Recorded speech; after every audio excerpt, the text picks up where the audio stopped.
소득의 증가는 전국 평균으로 한 3%, 대출의 증가율은 1년에 한 10%씩 늘어났단 말이에요. 그게 한계 상황에 달해서 은행에서 더 이상 대출을 못 해준다라는 정도까지 엄청 빠른 시기에 도래하고 있다는 것 자체가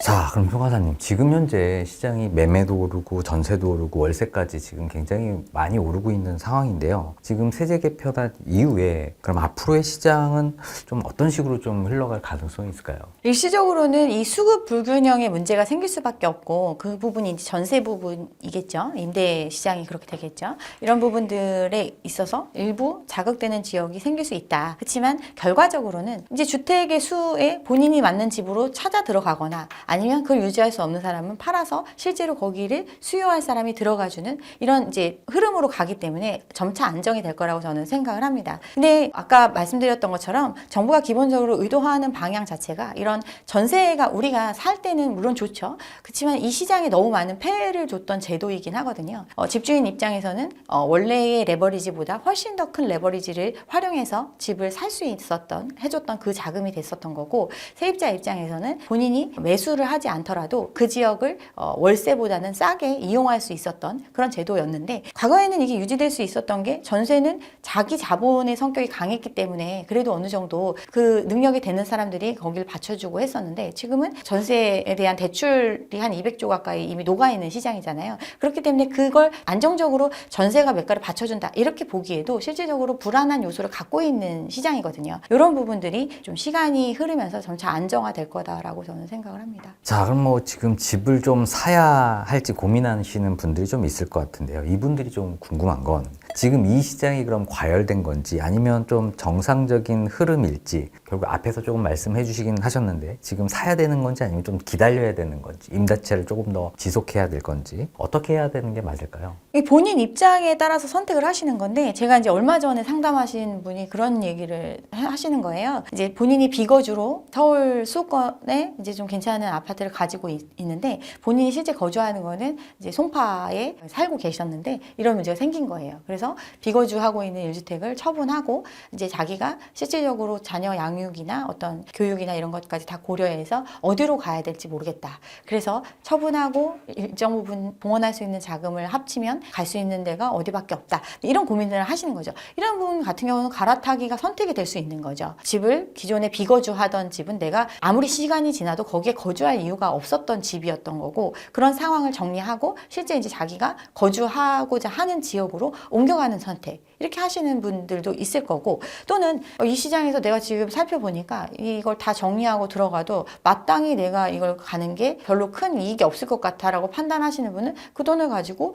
다른 전세를 간다든가 더 신축의 전세를 간다든가 이런 선택을 하실 수도 있는 거고 여러 가지 판단을 할 수가 있는데 시장이 이제 정말 이건 개인적인 판단이지만 이게 과열이 됐느냐 안 됐느냐라는 거는 저는 굉장히 과열이 됐다라고 생각을 하고 과열의 거의 끝이라고 보고 있는 입장입니다. 이유는 지금 5월 9일 이전에 이제 양도세 중과 유예 종료 전에 매물이 엄청 많이 늘어났었고 거래가 많이 이루어졌었잖아요. 그리고 어떻게 보면 기한을 정해놓고 거래를 유도한 시장이었는데 그때 똘똘한 한 채는 아무도 안 판다고 막 이렇게 얘기했었는데 오히려 그때까지 거래된 내용을 보면 오히려 고가 주택의 거래가 훨씬 많았다. 그 안에서 개인의 판단으로 봤을 때 지금 차익을 실현하는 것이 본인한테 가장 이득이라고 생각하신 분들이 있었고 실제 이제 거래가 이루어졌던 거고 지금 그래도 사람들이 집을 사는 사람들이 많이 있잖아요. 있었던 이유가 보면 그 결과가 대출이 엄청나게 늘어났고 5대 은행들 지금 원래 연간 목표로 했던 대출량의 1조 원 가까이를 초과한 게 반년 만에 지금 그렇게 됐거든요. 작년이나 뭐 재작년 같은 경우는 뭐 10월, 11월 정도 돼야 은행문이 닫힌다 이랬는데 지금은 한 반년밖에 안 지났는데 벌써 은행문이 닫혔어요. 그 얘기는 그만큼 사람들이 이 시장에 참여하기 위해서는 대출이 아니면 불가능하고 대출을 받을 수 있는 입장에 있는 사람들도 최대한의 대출을 끌어서 들어왔는데 결과론적으로 보면 산 것들이 싼 아파트밖에 못 산 거예요. 근데 그 싸다는 게 이제 10억 원짜리 이런 아파트밖에 못 산 거예요. 전체 거래량의 80% 가까이가 중소형 평형의 초소형 뭐 이런 아파트들을 사는데 들어간 거예요. 그만큼 이 가격을 지금 예전과는 비교할 수도 없는 금액에 예전엔 뭐 한 5억 하던 걸 지금 10억을 주고 살려고 해도 그거를 있는 빚을 다 끌어서야 겨우 들어갈 수 있는 시장이다. 그만큼 닿을 수 없는 가격 수준을 보이고 있는 시장 인 거거든요. 그동안 사람들이 이 시장에 거래로 참여하고 닿을 수 있었던 이유가 소득이 막 증가를 해가지고 거기에 적정 대출을 받아가지고 이 시장에 참여할 수 있었다면 문제가 없었겠죠. 그런데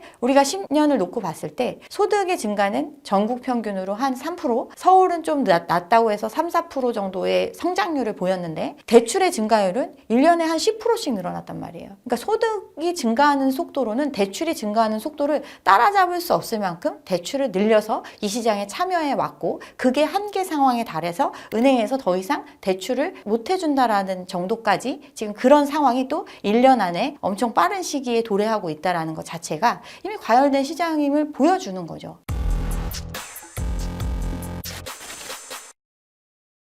자, 뭐 금리가 오르면 부동산 시장이 영향을 좀 많이 받아왔는데 이번엔 금리가 조금 오른 상황인데도 시장이 좀 흔들리지 않을 거다라는 이런 기대도 같이 공존하는 것 같아요. 왜 이런 변화가 좀 있다고 생각하신가요? 그 전까지는 대출에 대한 규제가 크지 않았기 때문에 사실은 어떤 대출을 감당할 수 있는 능력 부분에 있어서 많이 불안한 요소를 가졌다면 대출에 대한 규제가 본격화되고 난 상황에서는 더 까다롭게 빌리고 소득 조건도 많이 보고 그렇기 때문에 지금 이 대출의 어떤 상황을 충분히 견뎌낼 수 있을 것이다. 이런 생각들을 갖고 있는데 요즘에 참여한 사람들을 보면 변동형 금리를 엄청 많이 택했어요. 지금 시장의 금리 인상이 예정이 되어 있고 그게 선반영이 되면서 시장 금리가 엄청 많이 올랐고 주담대 고정형 같은 경우는 상단이 7.5%, 앞으로 두 번 정도 더 올린다고 하면 8% 하반기에 넘어갈 거다라는 예측이 나오고 있는 상태이고 근데 고정금리라는 거는 오랜 기간을 미리 예측해서 금리를 책정하는 거기 때문에 변동형 금리보다는 항상 높을 수밖에 없어요. 변동형 금리는 6.38% 정도 지금 하거든요. 그래서 사람들은 당장 내가 부담하는 게 낮은 금리, 변동형 금리를 많이 택해서 최근 들어서 변동형 금리를 택한 사람들이 엄청 늘어났거든요. 근데 이거는 이제 본인의 판단인데 이 금리의 변화가 우리가 생각했던 것보다 훨씬 더 빨리 올라갈 수 있고 그 올라간 상황이 생각보다 길어질 수 있는 상황이거든요. 하이어 포 롱거라고 작년부터 계속 얘기가 나왔던 부분인데 지금의 금리 상황은 예전처럼 막 올리던 시기에서 곧 피벗이 올 거야. 곧 금리가 내리는 시대가 올 거야를 예측했기 때문에 사람들이 그걸 기대했기 때문에 견딜 수 있었어요. 그런데 지금의 상황은 그런 어떤 코로나로 인한 이슈 이런 부분이 아니라 전반적인 그동안 풀린 유동성과 전쟁으로 인한 여파, 인플레이션 이런 부분들이 너무나 문제가 되고 있기 때문에 금리가 올라갈 수밖에 없다라고 예측하고 있는 시장이고 그렇기 때문에 장기물 국채 금리가 뭐 5% 넘어가고 이렇게 올라갔다라는 얘기거든요. 그 얘기는 지금 변동형으로 빌리든 기존의 돈을 빌렸던 이걸 내가 지금은 감당할 수 있을 거야 라고 생각하고 있는 사람들이 그 감당해야 되는 기간이 상당 기간 길어졌다. 그걸 좀 간과하고 있지 않나 이렇게 생각을 합니다. 자, 요즘 뭐 또 주목받는 변화 중에 뭐 초소형 아파트 거래가 가장 좀 많이 이렇게 거래가 되고 있는 상황인 것 같은데요. 뭐 서울에서 좀 밀려나기 전에 뭐 먼저 사야 된다 뭐 이런 심리가 외곽 지역의 중소형 아파트까지 움직이고 있다라는 이런 분석도 좀 보이고 있는데요. 자, 앞으로의 어떤 변화, 지금 상황, 이건 지금 어떻게 해석하면 좋을까요? 초소형 아파트 거래가 가장 많았던 이유가 가격이 닿을 수가 없기 때문에 그나마 닿을 수 있는 집을 고르다 보니까 작은 집을 고를 수밖에 없고 그 작은 집들 중에서도 대출이 가능하고 좀 외곽에 있는 것들 이런 데에 사람들이 들어온 거예요. 그 얘기는 대다수가 선호하는 아파트가 아닌 닿을 수 있는 내가 살 수 있는 아파트를 선택한 그런 게 결과로 나타난 게 이번의 결과인데 이렇다고 해서 막 거래가 폭증했느냐 이걸 팔아서 누군가 그런 갈아타기로 여기다 돈을 더 보태가지고 다른 걸 사주고 하면서 이 시장이 순환되는 구조가 나타나야 되는데 그건 아니거든요. 잠깐 그 양도세 중과유예 종료 이전에 어떤 거래량이 좀 늘어났다가 지금은 대출을 안 해주면 참여할 수 없는 시장이고 참여를 해봤자 이런 중소형 아파트 이런 것만 사는 시장인데 거기에 그나마 그런 선택을 하는 사람 개인의 판단이죠. 그런 판단을 하는 사람이 많지 않다. 많다. 그러니까 절대적으로 거래량 자체가 줄어들고 있다. 그런 사람들한테 물건을 판 사람이 다시 사주는 상황이 돼야 갈아타기가 합세를 하면서 거래량이 늘어나는 모습이 나타나는데 그게 아니라 월이 지나면 지날수록 거래량을 계속해서 차츰차츰 감소하고 있다. 이런 걸 보면 끝물이다라고 생각을 합니다. 소형 아파트의 어떤 인기 이런 게 좀 과열됐다 이렇게 보시는 거군요. 자, 그럼 뭐 첫 내 집 마련을 하시는 분들, 준비하시는 분들은 뭐 만약에 작더라도 서울에 들어가는 게 맞을까 아니면 조금 더 기다리는 게 맞을까 이런 고민을 좀 하시는 분들 어떤 대답을 좀 해주시겠어요? 그러니까 작더라도 서울에 들어간다라는 게 작은 게 어느 정도 규모인지를 그러게요. 모르겠지만 5구 입장으로 한번 봅시다. 5구. 5구의 지금 가격 수준이 워낙 높기 때문에 이거는 대안이 안 되는 거예요. 이분들 입장에서는. 작더라도 서울에 들어간다라고 얘기하는 거는 이 가격을 살 수 있으면 그런 선택도 안 하겠죠. 근데 이제 3구, 4구 이런 거를 사시는 분들이 있는데 요것도 이게 좀 언론에서 좀 약간 부풀려진 것 같은 개념이 뭐냐면 앞으로는 돈 많은 1인 가구가 많기 때문에 좀 소형 아파트도 굉장히 높은 가격을 받을 수 있다. 약간 이런 개념으로 접근들을 하는 건데 이 소형 아파트는 재건축이나 재개발을 통해서 사실 의무 비율로 인해서 소형을 짓는 경우들이 생기고 또 분양의 조건을 맞추기 위해서 최소 그러니까 뭐 상가 조합원들의 이슈나 뭐 이런 것 때문에 최소 분양 평형 이상의 분양 어떤 권리가액이 돼야 분양을 받고 이런 이슈들이 있기 때문에 그거에 맞춰서 소형들이 공급이 된 아파트들이 꽤나 있어요. 그러면 이제 이 물량이 1인 가구의 고소득을 이제 하시는 분들이 거주하기를 원하는 지역에 이미 공급이 되어 있는 형태인데 지금 어떻게 보면 다 대부분의 사람들은 관망하고 있는 시장에서 나는 대출 여력이 되고 나는 지금 불안하니까 작은 거라도 사야겠다 해서 들어갔을 때 그 다음에 들어가 줄 사람이 있는지에 대한 생각을 좀 하고 판단을 하셨으면 좋겠다.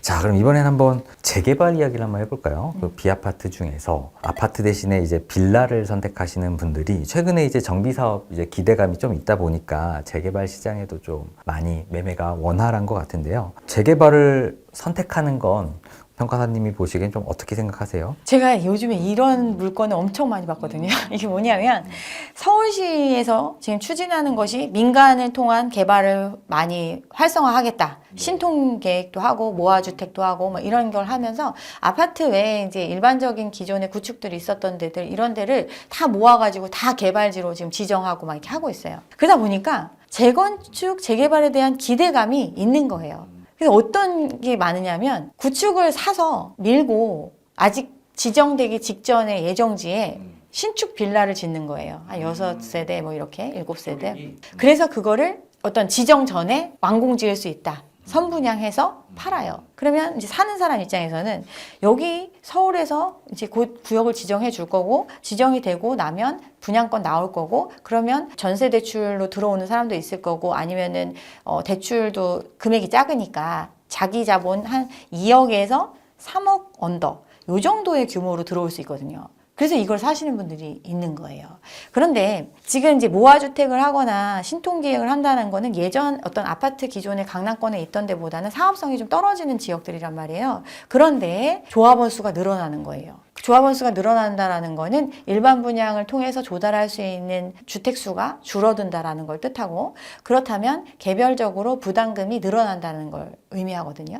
그런데 일반적인 상황에도 사업이 안 되던 곳을 지자체에서 지원을 해가지고 사업을 하게끔 유도를 한 지역인데 거기에서 사업성이 더 떨어지는 행위들이 계속 일어나고 있다. 이게 그럼 과연 사업이 끝까지 완결될 수 있을까? 에 대한 것을 의심할 필요가 있는 거죠. 지금 서울에 이렇게 추진하는 데가 크고 작은 게 1000개가 넘어요. 이미 그럼 그 1000개가 전부 다 아파트로 거듭날 수 있을까요? 이거 보장할 수 없거든요. 지금 강남에 똘똘한 한 채라고 일컬어지는 곳도 뭐 음마 아파트 이런 데도 제가 20대 때부터 거기 재건축 추진했거든요. 잠실주공도 마찬가지고. 근데 아직도 안 됐잖아요. 그럼 이런 데 지금 1000개 넘는 데가 과연 다 될 것인가? 그럼 내가 지금은 2억, 3억을 묻어둔다 생각하고 사는 거지만 이게 현실화되는 데까지 내생이 안 이루어질 수도 있거든요. 이 청계라고 하면 일단 뭐 조합이 설립되기 전, 정비구역 지정 전의 물건까지 생각을 말씀을 하신 것 같고, 뭐 정부에서도 지금 뭐 도심 공공주택 복합 사업이라고 또 같은 재개발 형태를 지금 하고 있잖아요.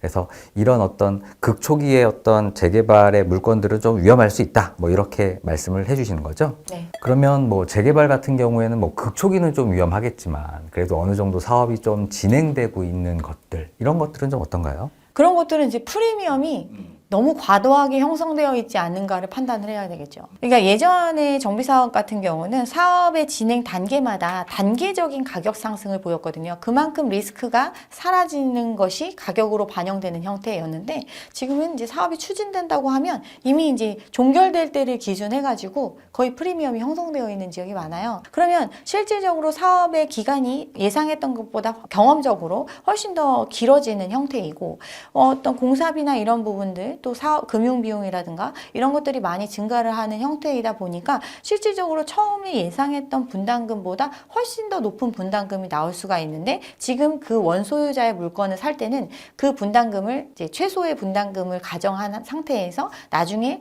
어떤 엄청 비싸게 팔릴 수 있을 거다라는 그 기대감까지 반영된 금액으로 지분을 사는 거거든요. 그래서 어떤 판단을 하실 때는 과연 이제 그 지역의 어떤 프리미엄이 어느 정도 형성이 되어 있는지, 또 그 사람들 사정에 따라서 굉장히 급하게 나오는 물건들이나 여러 가지 상황들이 있기 때문에 그런 것들을 너무 조급한 마음에 그 프리미엄을 과소평가해가지고 판단하는 것, 그거는 결국에는 그냥 일반 분양을 받는 것보다 더 비싸게 사는 결과를 가져오기 때문에, 또 이게 조합원으로 참여하면 이거 될 때까지 뭐 집도 못 사고 팔지도 못하고 계속 묶여 있을 수밖에 없거든요. 그래서 그런 선택들을 좀 고민해서 하셨으면 좋겠습니다.